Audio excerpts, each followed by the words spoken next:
March 27. గాలి తనకు ఇష్టమైన చోటను విసురును. యోహాను 3:8. పరిశుద్ధాత్ముడు సర్వాధికారి. ఆయన తన చిత్తానుసారంగా కదులుతాడు. మనం ఆయనను మన నిర్దిష్టమైన అచ్చులో పోయడానికి ప్రయత్నిస్తాం, కానీ మన ప్రయత్నాలు ఎల్లప్పుడూ విఫలమవుతాయి. పరిశుద్ధాత్మ యొక్క చాలా సూచనార్థక రూపాలు ద్రవ రూపంలో ఉంటాయి. గాలి, అగ్ని, నూనె మరియు నీరు. మనం వీటిని మన చేతులతో పట్టుకోవడానికి ప్రయత్నించవచ్చు, కానీ అవి నన్ను బంధించవద్దు అని చెప్పే విధానాన్ని కలిగి ఉంటాయి. పరిశుద్ధాత్మ నైతికంగా తప్పు పనిని ఎప్పటికీ చేయడు, కానీ ఇతర రంగాలలో అసాధారణమైన మరియు అసాంప్రదాయకమైన రీతులలో ప్రవర్తించే హక్కును ఆయన తన వద్ద ఉంచుకుంటాడు. ఉదాహరణకు, దేవుడు పురుషునికి శిరస్సుగా ఉండే అధికారం ఇచ్చాడన్నది నిజమే అయినప్పటికీ, ఆయన కోరుకుంటే దేవుని ప్రజలను నడిపించడానికి ఒక దెబోరాను లేపలేదని మనం చెప్పలేము. క్షీణ దశలో ఉన్న రోజుల్లో సాధారణంగా నిషేధించబడే ప్రవర్తనను ఆత్మ అనుమతిస్తాడు.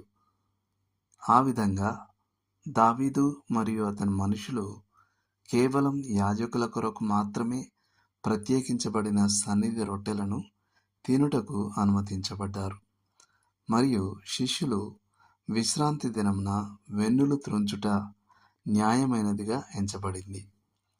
అపోస్తలుల కార్యముల గ్రంథంలో సువార్త ప్రకటించడానికి ఒక నిర్దిష్టమైన ఊహించదగిన పద్ధతి ఉందని ప్రజలు అంటారు, కానీ నేను చూడగలిగే ఏకైక పద్ధతి పరిశుద్ధాత్మ యొక్క సర్వాధిపత్యం. అపోస్తలులు మరియు ఇతరులు ఒక పాఠ్య పుస్తకాన్ని అనుసరించలేదు, వారు ఆయన నడిపింపును అనుసరించారు. అది తరచుగా సామాన్య జ్ఞానం నిర్దేశించే దానికి చాలా భిన్నంగా ఉండేది.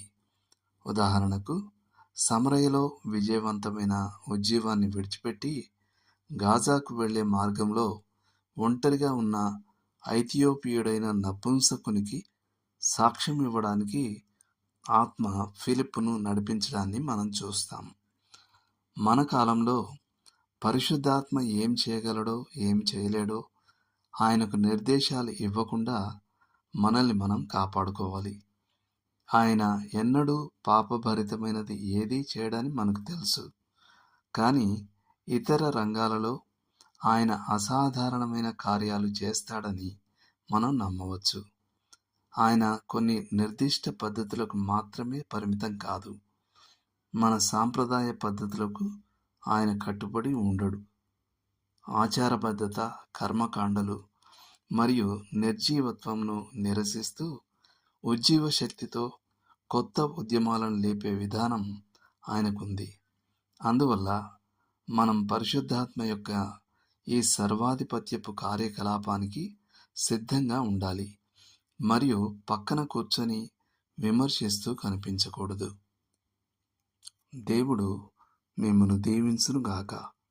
ఆమేన్.